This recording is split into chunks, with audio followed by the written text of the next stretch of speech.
സുഗന്ധമുള്ള ഔഷധസസ്യമാണ്. ഇതിന് നിരവധി ആരോഗ്യ ഗുണങ്ങളുണ്ട്. അതുകൊണ്ടുതന്നെ ആയുർവേദത്തിൽ ഇതിന് വലിയ സ്ഥാനമുണ്ട്. വിശുദ്ധ തുളസി അല്ലെങ്കിൽ ഹോളി ബേസിൽ എന്നും ഇത് അറിയപ്പെടുന്നു. തുളസിയുടെ ചില പ്രധാന ചികിത്സാരീതികൾ താഴെ പറയുന്നവയാണ്.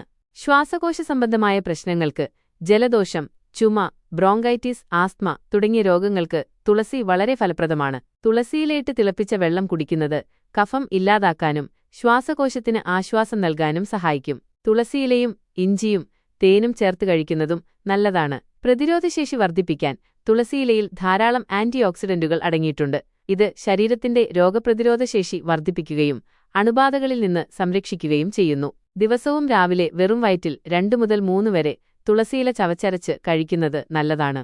മാനസിക പിരിമുറുക്കം കുറയ്ക്കാൻ തുളസിക്ക് സമ്മർദ്ദം കുറയ്ക്കുന്ന ഗുണങ്ങളുണ്ട്. തുളസിയിലയിട്ട് തിളപ്പിച്ച ചായ കുടിക്കുന്നത് മാനസിക പിരിമുറുക്കം കുറയ്ക്കുകയും മനസ്സിന് ശാന്തത നൽകുകയും ചെയ്യും. ദഹന പ്രശ്നങ്ങൾക്ക് തുളസി ദഹനത്തെ സഹായിക്കുകയും ഗ്യാസ്, അസിഡിറ്റി തുടങ്ങിയ പ്രശ്നങ്ങൾക്ക് ആശ്വാസം നൽകുകയും ചെയ്യും. തുളസിയില ചവച്ചരച്ച് കഴിക്കുന്നത് ദഹനത്തിന് നല്ലതാണ്. ചർമ്മ സംരക്ഷണത്തിന് തുളസിയില അരച്ച് ചർമ്മത്തിൽ പുരട്ടുന്നത് മുഖക്കുരു, മറ്റ് അലർജികൾ എന്നിവ കുറയ്ക്കാൻ സഹായിക്കും. ഇതിന് ആന്റിസെപ്റ്റിക്, ആന്റി ഇൻഫ്ലമേറ്ററി ഗുണങ്ങളുണ്ട്. വായയുടെ ആരോഗ്യം തുളസിയില ചവച്ചരച്ച് കഴിക്കുന്നത് വായിലെ ദുർഗന്ധം അകറ്റാനും പല്ലുകളുടെ ആരോഗ്യം സംരക്ഷിക്കാനും സഹായിക്കും.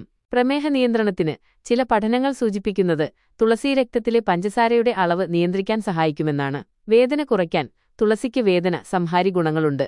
ശരീരത്തിലെ വേദനയും നീർക്കെട്ടും കുറയ്ക്കാൻ ഇത് സഹായിക്കും. തുളസിയുടെ ഇല, തണ്ട്, പൂവ്, വേര് എന്നിവയെല്ലാം ഔഷധ ആവശ്യങ്ങൾക്കായി ഉപയോഗിക്കാറുണ്ട്. എന്നിരുന്നാലും ചില ആളുകൾക്ക് തുളസി അലർജിക്ക് കാരണമായേക്കാം.